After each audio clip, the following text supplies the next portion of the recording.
That was Blew Away from Pisces' Iscariot, and I am on the air with Kerry Brown. Hey, Kerry. James Eha on lead vocals. Yep, James Eha. Can you tell us a little bit about the making of Pisces and any good memories? That was a blast, man. Yeah? Recorded those songs in a very short period of time. I was owner of a recording studio in Chicago called Soundworks. And the Pumpkins came in over a period. What's that? You're like blowing up on the IM or something. Oh, I am? I hear something. I don't know. Oh, I'm It sorry. sounds like, like the You Got Mail or whatever sound. Oh, that was probably the chat from the Pumpkins.net. Sorry about that. Oh, yeah. No, those songs were super organic, super, raw in recording, I think. Darla still blows my mind to this day. Yeah, many consider that to be the most epic song. Solo was like one take. It was like the first take. Yeah, and you were there for that take, right? Yeah, no, I produced that with Billy, that song. Awesome. Late night, Chicago, late night recording, old school. Throw up some mics, get it done. Can you take us back to that night a little? Like, what was the atmosphere like?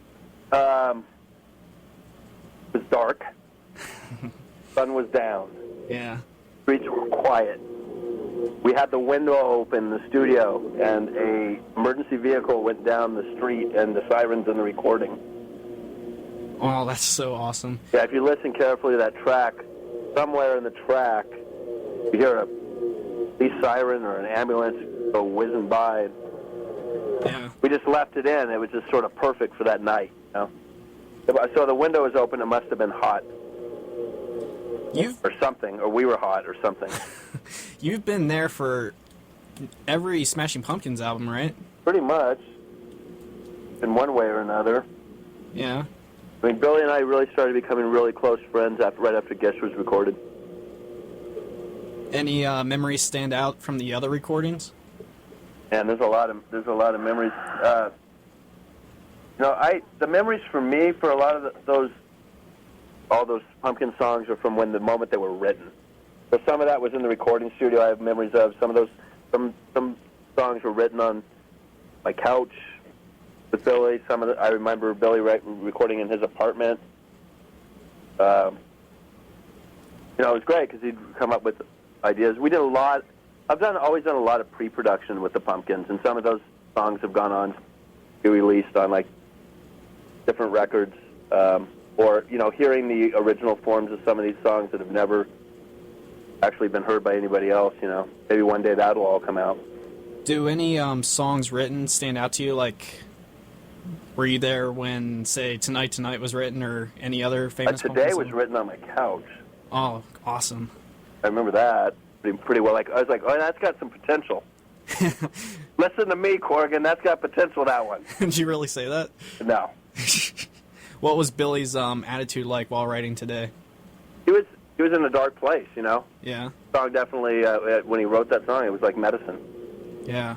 It was definitely, that stuff was coming from, he's always been, Catherine, my band Catherine and the Pumpkins, we're into the sort of happy-sad combo. Yeah.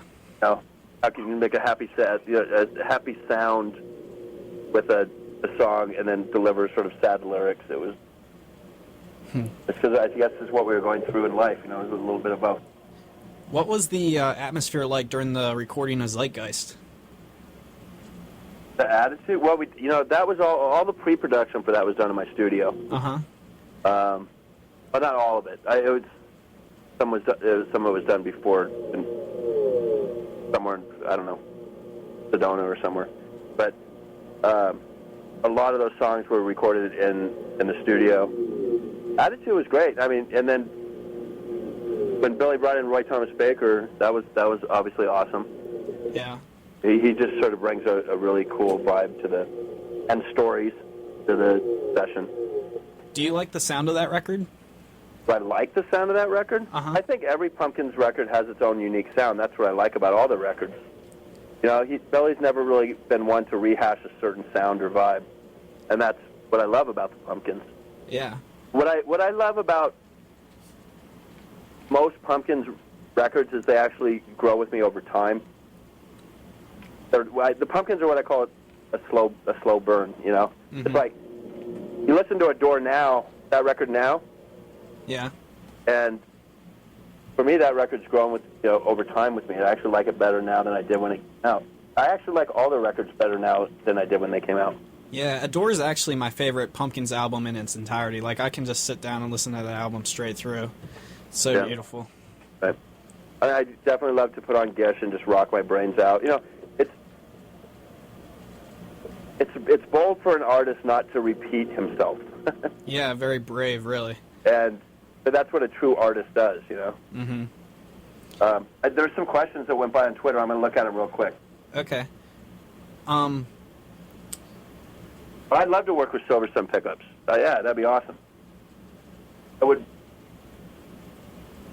Speaking of, they're from the area. Big fans, Silver Sun Pickups. But you were talking about the old Smashing Pumpkins recordings. There's been talks of re-releasing those as soon as Virgin Records sorts whatever it is they need to sort out. Any news on that? I really hope that happens, and I hope it happens soon. I think it would be awesome. Yeah. I think there's a lot of energy towards that happening. Mm-hmm. Without I think it's super close to happening. That would be awesome. There you go. I spilled the beans. It would be awesome, yeah? We release all those records? Mm-hmm. Yeah. And Billy's Chicago Kid project is going to see a release by the end of this year, too, right? What? Sorry? The Chicago songs, the solo work of his? He has Matt Walker's working on that with him. Matt, the drummer. Oh, yeah. Played with the Pumpkins. Most Dangerous Race, yeah. And also played with Filter and Smith, or with Morrissey. Yeah. Great drummer. He's been working with Billy trying to get that done. There's a lot of material there, I guess, that Matt's been sort of going through and organizing with Billy. Is there any chance of an If All Goes Wrong soundtrack getting released? I love those Residency songs. They are just amazing. Yeah, I do. I agree. I think the release of those songs is what's on the DVD. That's a shame. Yeah, I think Billy's just got so much material. I think that was just such a moment in time. So I think, as far as I know, it can always change. I think, as far as I know right now, that is the release of those songs, the official release. Yeah. I know, it'd be great to have like a Euphoria release type thing. Right. Yeah, you never know in the future for sure. Are you talking about Gossamer, or are you just talking about anything? Yeah. If All Goes Wrong, like that song, to me is just beautiful. 99 Floors, Peace and Love, The Leaving Lament, so many great songs from that period. Yep. The guy's definitely got songs. Oh, yeah. I've been looking over the Pumpkins catalog, and it's just, but just officially released, there's hundreds and hundreds and hundreds of songs officially released, right? And then on top of that, there's 1,000 unreleased songs. Yeah, and I really want to hear all of them. I'm sure over time they'll all come out. Yeah. I mean, the ones that are meant to be heard. I cannot wait to hear some Zeitgeist outtakes like Signal to Noise and From America with Love. All these talked about titles I can't wait to hear. Yeah. Someone asked me a question about what do I think about MP3s. I absolutely hate them. The compression of MP3, it's like, I don't know. I'm just not a fan. I really think the best way to listen to music still is on vinyl or through a digital file that's been run through analog system. Like cut your song to vinyl, and then take a needle drop of that recording, and then make your digital file. Yeah. I've actually heard songs that have been enhanced that were never recorded analog that went to vinyl, and they actually sound better. There's just something, the magic of going through a lathe and cutting vinyl. And vinyl seeing a comeback, really. Thank God. Yeah. And you still record to tape, right? I actually record to the tape machine that Melancholy was recorded on. I own that machine. Oh, that's awesome. Yeah. I record to tape when I can. I mean, sometimes you just can't afford it anymore, unfortunately. Right. But when the project affords recording to tape, I love it. Yeah. It's not It's just something that the tape machine does in the way it compresses, and when it goes to tape, it just comes back different than just getting a sound and going into the digital world. It colors it in just a way that's appealing to my ears. But the MP3, which is what most of the people end up hearing at the end of the day, destroys all that. So it's a weird battle that I'm dealing with right now. It just sounds so fake a lot of times, too. Yeah. Nasty sounding. Pro Tools, the soul sucker of rock. Yeah, really. Seems like anybody can make an album now with Pro Tools, too. Yeah, right? Seems like anybody can make an album now with Pro Tools. Yeah. Oh, Jason's raising his hand. He's being very polite. Jason has a question. Okay. How is someone supposed to get a vinyl machine and make their own vinyl record? How does someone make their own vinyl record? Does someone get a vinyl machine and make their own vinyl records? Can you answer that? Well, I take the recordings to a place where they have the vinyl machines called a lathe, and they cut the lacquer. Uh-huh. It's pretty interesting. I mean, it's they literally just cut into this aluminum lacquered disc. You get one chance, and you cut one side at a time. Yeah. And then they send it to the plant, and they make these. They do a certain process that makes it so you can reproduce. And basically, they stamp out records like making a waffle. They put hot vinyl into a machine that has these plates and smashes it together like a waffle. Yeah. There's a dry part, and two wet parts, and one dry. Right. And then off. You recently did Yeah. a side project with Spirits in the Sky. Oh, I'd love to do that 2009. again. That was a blast, yeah. Oh, I love the sound from those shows. It has that folk sound that sounds amazing. Dave Navarro just tweeted up a tweet today.